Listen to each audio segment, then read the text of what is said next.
I'll start my timer here to make sure we keep things on track. All right.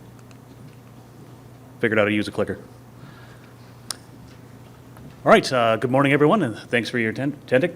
I'd like to start out by announcing that Goldshore Resources no longer exists. 1 week ago, we decided to rebrand ourselves as Gold X2. So as with the forward-looking statements, please understand that our name and everything I'm going to say no longer really applies. If you come looking for us, you won't find us. But you'll find someone else. It's the same people, same project, same goals, new name. I'd like to start. The Gold X2 acknowledges that we are working on the traditional lands and territories for the Moss Lake project. The Lac-de-Mille-Lac First Nation, Gakitchawaning and Anishinaabe Nation, Fort William First Nation, as well as the Métis nations of the M&O, Métis Nation of Ontario, and the Red Sky Métis. The very interesting forward-looking statements, like I said, stating that some of the things I say are predictions and may not come true. Don't go to our website, go to a different website if you want to see them. All right, to start things off, for those who are not aware or familiar with the Moss Lake project, we're about 110 kilometers west of Thunder Bay, just off Highway 11. We're also 90 kilometers east of Atikokan, for those familiar with the area. The project is fortunate enough to be in close proximity to numerous very helpful infrastructure items, such as the Highway 11, and the Waasigan power line, which is being built through the northern portion of the project tenement, as well as the CN Railway, which runs to the north as well. We're also close enough to Thunder Bay that we're able to utilize a lot of the resources, from contractors to consultants. Some people are able to go home every night if they choose to. So as we ramp up, we're going to have an amazing workforce for us to pull from the Thunder Bay and the Atikokan area as well. As well as when it comes to construction, and I can't stress this enough, having a nearby deep water port is amazing. So the goal is that you will hate us all for these massive tires and big pieces of equipment that are blocking your highways with those wide load trucks. So I'd like to focus on the opportunity that we saw here. The project was originally discovered in 1983 by a company called Tandem Stornham. And it was developed and really drilled off by Noranda back in the mid-1980s. So it's a very familiar story. A lot of the projects we see going into production today, they aren't new. They've been found for 20, 30, 40 years ago. And just go over what we saw in this one and why we thought this one had the potential. So we acquired the project from Wesdome back in 2021. They hadn't really done anything with it since acquiring it from Moss Lake Project Inc. back in, I think, 2013, 2014. We'd taken a look at the resource that they had defined for the area, and we recognized that there wasn't a lot of thought that went into it. It was a pure grade focused resource. You can see this very globular, fantastic design. They didn't put in any effort into understanding the geological controls of the mineralization. It was a very high-level exercise. We have these assays. This is a rough idea of how much gold we can get out of there. And they didn't do much work beyond that. So the deposit wasn't really drilled off as a modern-day open pit. We had a lot of holes that were collaring into material that was around the 0.5 gram per ton range, which in the 80s was waste and just considered to be discarded, but now that is, to some minds, run-of-mill. We also noticed that the deposit really wasn't drilled to a proper open pit depth. They were actually believing it to be an underground deposit. They had a nice underground portal put in, and they were really just focused on the high grade. And we also noticed there was this weird little southwestern blob there that they didn't explain why it was there. They just noticed there was gold there and really didn't put any work into it. So what do we do? Well, we drilled. And if you look at our website and our news releases, we drilled a lot. We did about 80,000 meters of drilling from 2021 to 2023. And you can see we continued to hit exceptional grade widths, proving that it is a deposit. We were drilling underneath the existing pit and confirming the mineralization in the middle. But what this doesn't reflect is all the additional work that we were really trying to gain into this. We were trying to build that geological understanding, and with that, we were doing every piece of core or every hole that was drilled was orientated to gather proper structural measurements. We were assaying all the core from top to bottom with 4-acid digest for a full geochemical package. We experimented with different core sizes. There was a lot of BQ used in the historical drilling. We were using NQ, and now we're using solely HQ. And from that, we were able to get a much better understanding of exactly what was going on with the system, what was controlling the mineralization.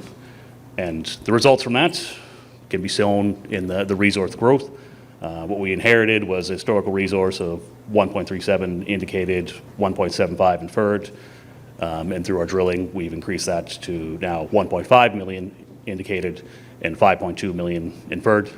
That does actually include the East Coldstream deposit as well now. For those who may have worked on the East Coldstream deposit, we looked at that and can tell you, good job. Your exploration was very well done, and we don't see much potential there.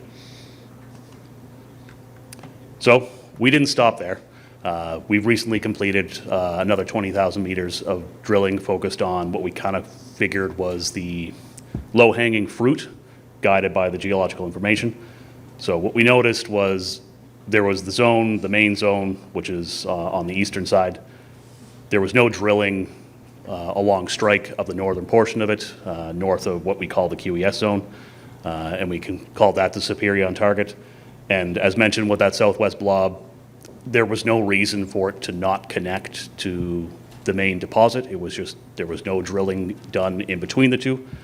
So we conducted a campaign to drill those. So this is kind of pointing at, once we had the correct geological information, the correct geological understanding, the targets weren't that hard to see. If you can understand what's going on in your deposit, you can understand where the gold is going to be, and you can grow your deposit quite efficiently. There's some results of the highlights from the Superior zone, 17 meters at 3 grams per ton.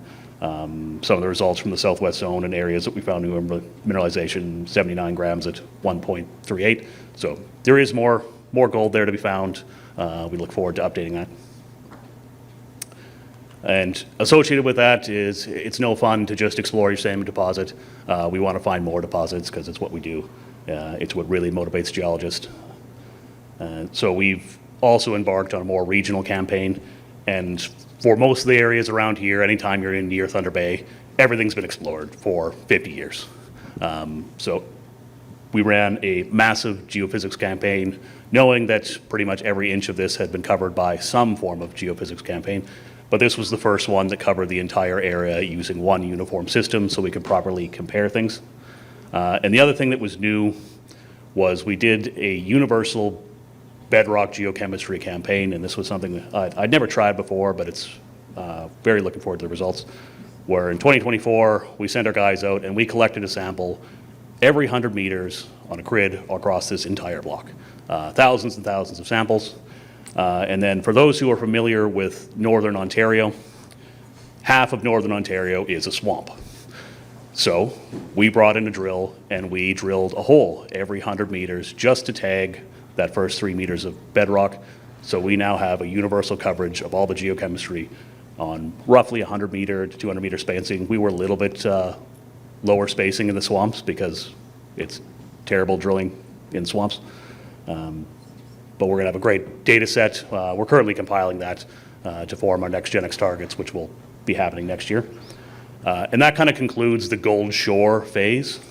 And now we're into the Gold X2 mining phase, and this is something really focused on project development. So our growth phase is coming to an end. We found what we feel is enough to start a deposit. So now we are starting the work to actually grow that deposit. It's starting with another 20,000 meters drilling because we're geologists, we love drilling. And we're doing a grade control space pattern to really understand the close space changes in the gold mineralization. So we're doing 2 of these patterns in the core zones of the main zone and the QES. 12.5 meter space drilling is a lot of drilling, and it's actually, I managed to bore my geologists with good core when they're looking at the exact same hole over and over and over again. But they made it through. We're done the first pattern. We're working on the second pattern. They get to see something a little new. And the point of this is to really de-risk our deposit and confirm the grade, the ounces, and to help us guide the eventual infill program. The other thing we have, because we're in a giant swamp, like most great deposits are, we don't have any bedrock to get any bulk samples, so we're going to use all this HQ core to start feeding into our eventual metallurgical patterns, and as well as our waste rock geochemistry programs. And of course, we had to bring up engineers. Maybe there's some engineers here. I'm not an engineer. We are working on our PEA, which we're calling a PEA plus. Not the CEO. CEOs like to make up new phrases. PEA plus isn't a really thing. But all that means is it's trying to push the PEA to a higher level of cost class. I think a PEA is class 5. We're doing a lot of work up to class 4. And it's really to try and get a better understanding of how this deposit's eventually going to be built. And so we can start planning our next phases more appropriately. We're also going to be coming up with an updated resource estimate for this PEA, which will include the recently completed 20,000 meters. And of course, can't ignore the lovely community and environment aspect of things. Happy to announce that we are opening our first Thunder Bay office. We're going to be down Russell Street, same building that there's a few other people. I think the old 180 office, or I-80 office was there. So there'll be a place in Thunder Bay if you want to come meet us. I will never be there. I will be out in the woods. But there'll be someone from our project there. We've been working actively with our local First Nation partners, signing exploration agreements, working towards IPA term sheets. We promote Indigenous employment, as well as we've really started to kick off our environmental initiatives, because I know everyone knows that environmental permitting is a big part to developing a mine. We started our baseline study back in 2021 before we actually started drilling. So we have about 3 years of baseline work, mainly focused on hydrology. And this year we really started to kick off what I call the more advanced studies. They are the more expensive studies. We're installing monitoring wells for groundwater management or groundwater monitoring. We've done some packer testing around the pit to understand the geotechnical implications of groundwater movements. We've started our kinetic and active waste mine rock testing to understand what the impacts will be from any potential waste rock. We have archaeology studies ongoing throughout the area, checking for any artifacts of interest. And we've recently completed our first fishery studies, which, as everyone knows, fisheries is a major component of any improvement, as it is almost impossible to start a mine in Northern Ontario without disturbing some form of water body. As I've frequently mentioned, there's a lot of swamp here. And yeah, swamps are where all the good undiscovered deposits are. And that's it for me.